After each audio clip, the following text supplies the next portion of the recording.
आप देख रहे हैं संविधान और कानून SK लाइव न्यूज। पुराना पेंशन लागू करने समेत 26 सूत्री मांगों के समर्थन में बिहार राज्य अराजपत्रित कर्मचारी महासंघ के बैनर तले गुरुवार को सैकड़ों लोगों ने समाहरणालय परिसर में जिलाधिकारी के समक्ष विरोध प्रदर्शन किया। मौके पर बिहार राज्य अराजपत्रित कर्मचारी महासंघ के संयुक्त मंत्री हरिनारायण सिंह ने कहा कि सरकार द्वारा यूपीएस लाया गया है, जो पूरी तरह कर्मचारियों के भविष्य के साथ खिलवाड़ है। महासंघ यूपीएस को अस्वीकार करती है। हमें पुरानी पेंशन चाहिए। 8वां वेतन आयोग का गठन करना होगा। निजीकरण पर रोक लगाना होगा। नियमित नियुक्तियां करना होगा। बकाया डीए रिलीज करना होगा। इन सब मांगों को लेकर हम लोग चरणबद्ध आंदोलन कर रहे हैं, लेकिन सरकार हमारी मांग मानने को तैयार नहीं है। अगर सरकार हमारी 26 सूत्री मांगों पर जल्द विचार नहीं करती है तो हम लोग आंदोलन करने को बाध्य होंगे।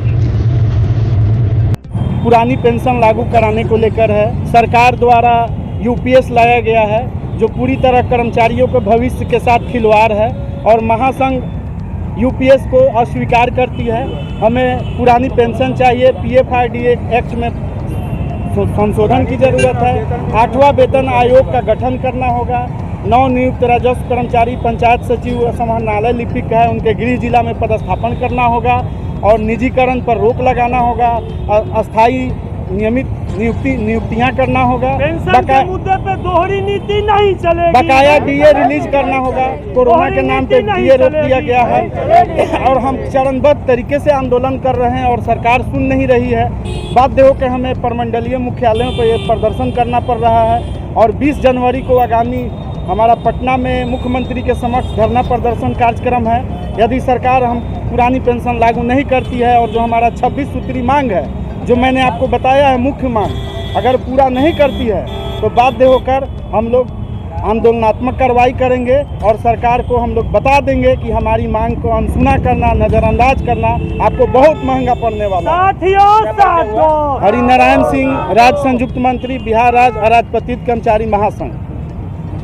क्या कहिएगा प्रदर्शन के माध्यम से आप क्या कर? हम लोग का पुराना पेंशन लागू होना चाहिए और हम लोग का 8वां वेतन आयोग लागू होना चाहिए और हम लोग का 2400 ग्रेड पे लागू होना चाहिए, सुधार होना। क्योंकि अगर एक दिन भी एमएलए रहता, एमपी रहता तो उसको मिलेगा पूरा, लेकिन हम लोग का अगर 40 साल नौकरी करे तो हम लोग का पुराना पेंशन नहीं मिलेगा। पुराना पेंशन देना होगा। एक दिन क्यों मिलेगा? हम लोग को 40 साल करेंगे फिर भी क्यों नहीं मिलेगा? हम लोग को मिलना चाहिए। जब वो लोग को मिलेगा तो फिर हम लोग को भी मिलना चाहिए।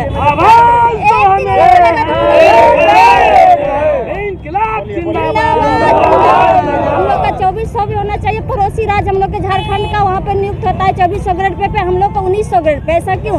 पड़ोसी राज्य में है, फिर हम लोग को क्यों नहीं मिला? हम लोग को भी मिलना चाहिए। जब वो लोग कहे तो हम लोग को मिलना चाहिए। 2400 ग्रेड पे भी हम लोग को भी मिलना चाहिए। क्या नाम हुआ? मंजू आनंद, निम्न वर्गीय लिपिक, तिरुपति प्रमंडल मोती। एक भी बोलेंगे। पेंशन लागू हो, ग्रेड पे में हम लोग का सुधार होना चाहिए और सबसे 300 से 400 किलोमीटर दूरी पर हम लोग का पोस्टिंग कर दिया गया है। ग्रेड पे तो सबसे निम्न रखा गया है।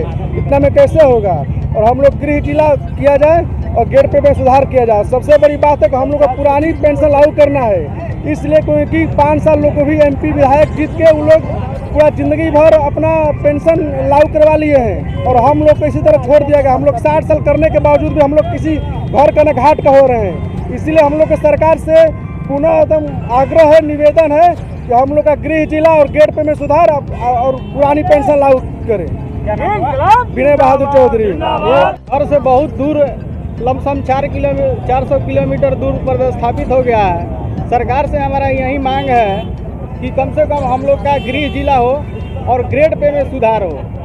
यही बस सरकार से यही हमारा मांग है। क्या परिचय हुआ? संदीप कुमार, पंचायत सचिव। खबरों के लेटेस्ट अपडेट के लिए इसी तरह हमारे साथ जुड़े रहें और इस वीडियो को ज्यादा से ज्यादा शेयर करें।